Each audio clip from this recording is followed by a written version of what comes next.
আমাকে একটা ধাক্কা মারলো এন্ড আমি ধাক্কা খেয়ে সরাসরি গিয়ে আমি আমার বাইকটা বামে গিয়ে ধাক্কা খেলো সামনে যে প্রাইভেট কারটা দাঁড়িয়ে ছিল রাস্তায়, ওই প্রাইভেট কারটার সাথে। তো সাথে সাথেই মাথাটা গরম হয়ে গেছিলো এবং বাসকে জিজ্ঞেস করতেছিলাম, বাসের ড্রাইভারকে অ্যান্ড হেল্পারকে, আপনারা কি দেখেন না? এবং আমি তো অগণিত হর্ন দিচ্ছিলাম, কিন্তু বাসের হেল্পার এবং বাসের ড্রাইভার আমার সাথে বাজে ব্যবহার করতেছিল। বাজে ব্যবহার এককালীন আমি বাসটাকে দাঁড় করানোর চেষ্টা করছিলাম, একটু কথা বলবো। আসসালামু আলাইকুম guys and welcome my Facebook page and YouTube channel. তো আজকে আবারও চলে এলাম নতুন একটা ভিডিওতে। তো এই মুহূর্তে আছি মহাখালী এন্ড আজকে রোদের তীব্রতা অনেক এন্ড প্রচুর গরম লাগছে, যার জন্য এই মুহূর্তে বাসা চলে যাব। আর ঢাকা শহরের রাস্তায় এখন অনেকটা জ্যাম, সবাই জানেন, যার জন্য আমরা মহাখালী রাস্তাতে এখন যেতে পারবো না। মহাখালী রাস্তাতে দেখেন ডান পাশে প্রচুর জ্যাম।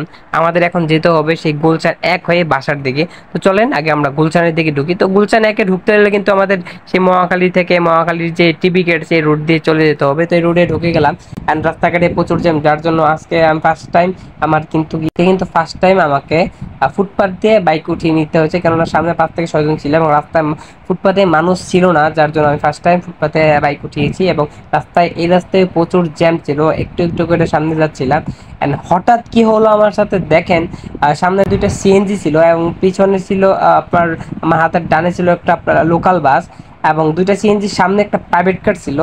তো সিএনজি দুটো যখন সামনে থেকে সরে গেল, আমি প্রাইভেট কারটা সামনে ছিল এবং বাসটা আমার ডানে ছিল, আমি প্রাইভেট কারটা পিছনে এবং বাসটার সামনে একটু জায়গা পেয়েছিলাম যাওয়ার জন্য।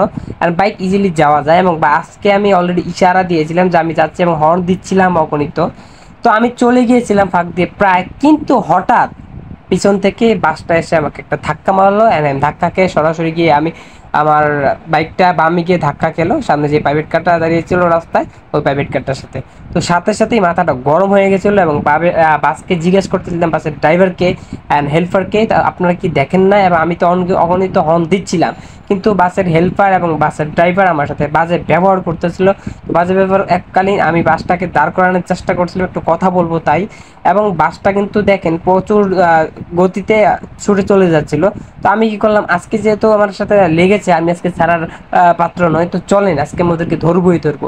তো সামনে আমি পিছন থেকে বাইক নিয়ে আবার যাচ্ছিলাম, তো হঠাৎ সামনে গিয়ে আবার বাইকটা থামিয়ে অ্যান্ড দেন মাথাটা এতটা গরম হয়ে গিয়েছিল, হেলমেটটা খুলে গিয়েছিলাম একদম বাসের সামনের দিকে তেড়ে গিয়েছিলাম এবং তাদেরকে আমি কি বলবো, আমার এতটা রাগ উঠে গিয়েছিল মাথায়, অনেক গালাগালি শুরু করেছিলাম এবং গালাগালি এক পর্যায়ে বা আশেপাশে যারা ছিল তারা আমাকে একটু শান্ত হওয়ার জন্য বলছিল এবং বলছিল, ভাই যা হয়ে গেছে তা তো হয়ে গেছে, এখন আর কিছু করার নেই। তো আমার রাগ কম ছিল না, তাও আমি বাইক দিয়ে সামনে গেলাম, সামনে গিয়ে দেখছি পুলিশ আছে। তো পুলিশকে কমপ্লেন করলাম যে আপনারা এগুলো রাস্তায় দেখেন না, ওরা আমি সামনে ছিলাম, আমাকে পিছন থেকে লাগিয়ে দিয়েছে, একটু হলে বর্তমানে দুর্ঘটনা ঘটে যেত।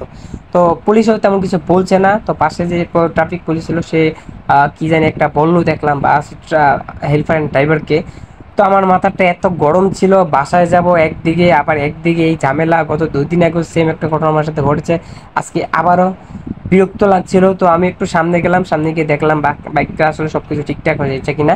তো দেখলাম যে বাইকটা সবকিছু আলহামদুলিল্লাহ ঠিক আছে, বহুত অনেক দুর্ঘটনা থেকে বেঁচে গেলাম। কিন্তু আমার সামনে যে আমার পেজ অ্যান্ড চ্যানেলের নামে যেই নাম্বার প্লেটটা ছিল সামনে, ওইটা কি হয়েছে, একটু বাঁকা হয়ে গেছে, মানে একটা প্লাস্টিকের ছিল ওইটা, এটা একটু ভেঙে গেছে।